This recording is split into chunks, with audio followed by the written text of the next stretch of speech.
yung buong bahay. Charot lang.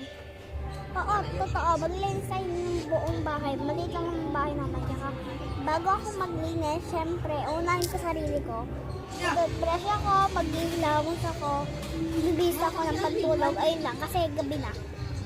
And tsaka na tayo magwawalis, mag-puzzle.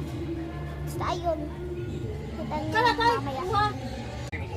Ayun, hi, sa dito tayo sa baba. Bumaba lang ako kasi andyan tayo kanina. Taas. Tayo kanina andyan. Maglilinis pala muna tayo ng bahay. Tara, let's go! Ano natin gagawin na yung magwawalis? Lubog na sa bagaan. Lagay natin to sa ilalim. Yung isang tren na may 3 bagon kayang magsakay ng lampas 1,000 mga pasahero. Isang MRT-7 sa mga proyekto na magkakaroon daw ng partial o lumodeglakan hanggang sa North Avenue Station sa Quezon City. Ito yung lahat, itong bagon. Itong MRT-7 at halos ito mga bagon ng Energy Line 2 at sa laban nila sa mga nakasanayan natin ng bagon ng MRT-3 at Energy Line 1.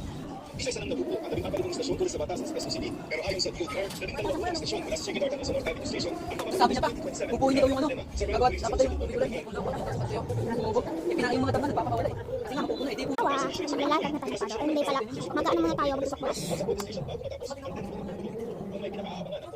Ba?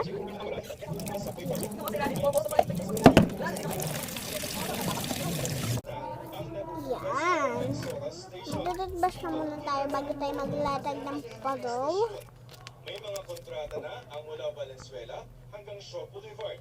Pero ngayong taon pa lamang mai-award ang mga kontrata para sa mga estasyon mula sa Kalayaan Avenue hanggang NAIA Terminal 3. Nabalang ang proyekto dahil sa mga issuing sa right-of-way, lalo na sa mga bahaging may pribadong subdivision at mga matataas na gusali.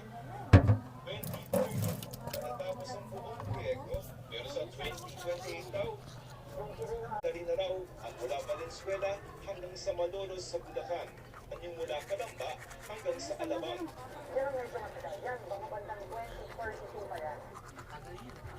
Para sa Philippine Institute for Development Studies of PIDS at Japan sa raw at ilang walang master plan ang mga proyekto.